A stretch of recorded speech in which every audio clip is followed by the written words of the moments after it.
Yan, magandang araw po mga ka-partner, mga ka-59 ha. Magandang araw po at muli welcome. At itong at pag-usapan natin ay ang nangyayari dyan ha. Grabe ang nangyayari dyan sa Manila Bay ha. Isipin mo yung grabe na yung reclamation dyan ha. Yung pagtatambak ha. Yung pagtatabon sa dagat ha. Isipin mo yan kung gaano kalawak yan, yan dolomite nga lang yan laking perwisyo na yan yan tinambak nilang dolomite na yan, laking perwisyo na yan. Isipin mo hindi lang pala dolomite ang plano nitong mga hayop na to. Gusto tabunan yung dagat gusto yata tabunan yung dagat buong dagat gusto tabunan nila Walang iya itong mga hayop na to. Gusto lang kumita kahit makaperwisyo na. Isipin mo ang nangyayari dyan sa Manila Bay na yan. Dyan sa reclamation dyan sa Manila Bay yan dolomite nga yan, laking perwisyo na yan Yan pagtatambak ng dolomite. Yan palang dolomite na yan, pasakalye lang pala yan. Kumbaga sa dinadivert ang utak ng tao pero may plano na pala ito nung panahon ni Duterte may plano na, nakakamada na pala ang plano na itong mga animal na to. Isipin mo yan kaya pala ang unang dolomite ang unang tinambak 'di ba, para i-divert yung tao, 'di ba, panahon ni Duterte, 'di ba, nakapokus tayo sa dolomite nakapokus tayo, 'di ba? Ang ganda ng natin noon talagang kumbaga sa nabudol-budol tayo nitong dolomite na to. Isipin mo ang plano pala diyan, reclamation nung mga panahon ni Duterte. Inuna lang pala yung dolomite para yung utak ng tao, yung isip ng tao ma-divert para magmukha silang bida bandang huli, 'di ba?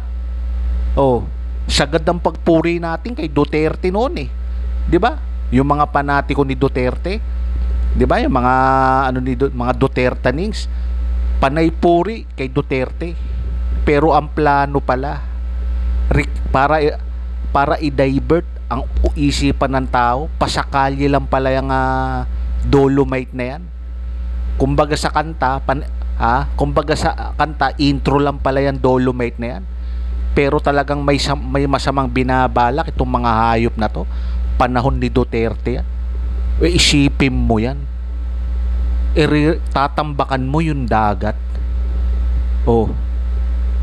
Yung dolomite nga lang 'di ba?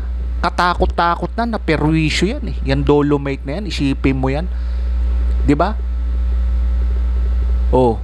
Isipin mo yung dolomite na yan, 'di ba? Sinuri yan ng mga scientist, 'di ba, nung mga panahon nila Benny Antiporda noon, tsaka nila sino ba yung mga sekretary nung panahon nila Roy Simato noon, 'di ba?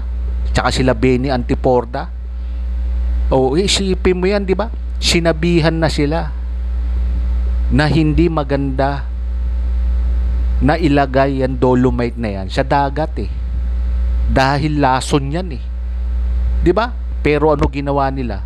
Pinilit nila talagang iginiit nila, pinilit nila kahit masama, kahit nakakaperwisyo sa karagatan yan dolomite na yan, pinilit nila 'di ba? Mga panahon nila Duterte, yan pala ang plano niyan, para reclamation, para tambakan yan dagat na yan. Kumbaga sa yan dolomite na yan, pasakalye lang pala yan. Kumbaga sa kanta, intro lang pala yan para mapaniwala ang taong bayan na maganda ang ginagawa ng gobyerno, pero may masamang palang balakin yung mga hayop na yan. Yan panahon nila Duterte. Isipin mo yan. Nung mga panahon pala si Duterte pa lang nag-approve niyan 'di ba? Si Duterte pala ang nag-approve niyan yung mga panahon na noon. 'Di ba? Malacanang ang nag-approve niyan. Oh, hanggang Pasay, yung sa Pasay, local government ang nag-approve niyan eh. Oh, na pumayag na i-reclamation yan o tambakan yan, dagat na yan. Pumayag na sila, pati si Duterte. Oh, Malacanang pumayag na rin. Oh, natambakan yan, dagat na yan. Sila nag-approve niyan eh, 'di ba? Panahon ni Duterte. 'Di ba? Yung inaprubahan nila yan, yung Philippines yung Philippines Reclamation Authority. Yan pala yung isipin mo yan. Sila nag-approve niyan. Oh, pumayag sila na i-reclamation niyang Manila Bay na yan. Bakit? May komisyon eh. Kumita sila dyan eh. Basta may komisyon, kikita sila, walang problema. 'Di ba? Kahit dagat, tambakan nyo na. Basta may komisyon sila eh. Oh, 'di ba? Isipin mo yan. Kaya yung Dolomite na yan, pasakalye lang pala yan. Intro lang pala yan. Isipin mo yan, naglagay ka ng Dolomite, tapos sa dulo patatambakan mo ng buhangin. 'Di ba? Kundi mga gago ito eh. Talagang dito, talagang binaboy ang Manila Bay. Ang ganda-ganda niyang Manila Bay niya nung una. Ang problema lang talaga, sabi ko nga 'di ba noon, ang problema lang talaga ng Manila Bay, yung basura. Dapat yun ang inuna nila eh. 'Di ba? Yun dapat ang unang sinolusyonan nila, yung basura na yan. Maganda naman yung Manila Bay na yan, kahit hindi nga tambakan yan, maganda nga yan eh. 'Di ba? Dahil katubigan yan eh. Masarap sa sa paghinga, sa hangin. Nakita mo ngayon no? Mapumunta ka sa Manila Bay. Oh, iba na amoy eh. 'Di ba? Parang amoy ewan eh. Parang amoy kalburo na hindi mo maintindihan na eh. Oh, hindi na maganda yung amoy eh. Bakit? Wala na yung dagat eh. Malayo na yung dagat. 'Di ba? Sa Seawall eh. Isipin mo 'yan. Oh.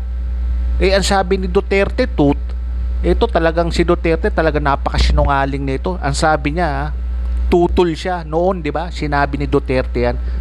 Natutol siya na i-reclamation 'yan. Yang Manila Bay na 'yan, 'di ba? Tutol siya. Pero bakit sila ang nag-approve?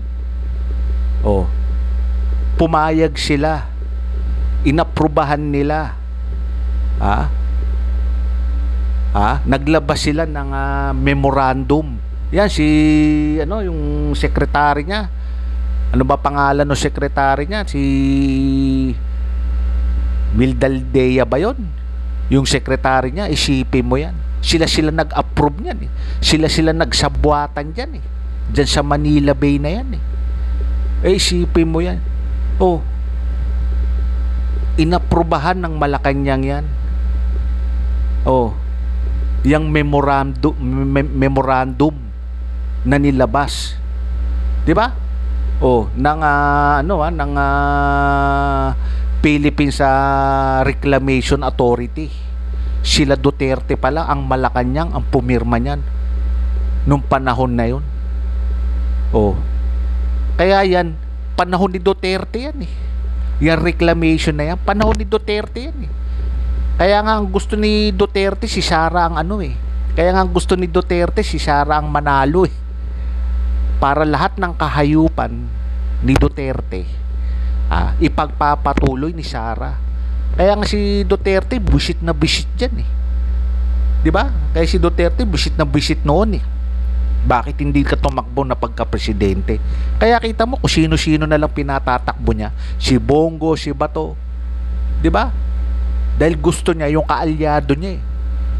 Yung malapit sa kanya. Para lahat ng katarantaduhan, kawalanghiyaan, mapagtakpan eh. Lahat ng kahayupan ni Duterte mapagtakpan eh. 'Di ba? Kaya gustong-gusto ni Duterte si Sara yung tumakbo eh. 'Di ba? Yun ang gusto ni Duterte para mapagtakpan niya. Si Duterte ang nag-approve pala niyan. Yan reclamation na yan. Oh. Pati dun sa Pasay, inaprubahan din ng local government. Isipin mo yan. Sila eh. Oh, yan, tsaka yan, hindi na dumaan sa DNR yan, ha. Yan reclamation na yan, yung mga panahon ni Duterte, hindi na dumaan sa DNR yan. Talagang direkta na ng Malacanang, ha. Yang memorandum na yan na sila nag-approve, ha, na dyan sa Philippines Reclamation Authority. Malacanang nag-approve niyan. Isipin mo yan. Ang kawalangyaan. Tapos sabi ni Duterte, ano sabi ni Duterte? 'Di ba? Tutol siya sa reclamation. Ha? Bakit ngayon? Oh, yung reclamation na yan, hindi na dumaan ng DNR yan eh.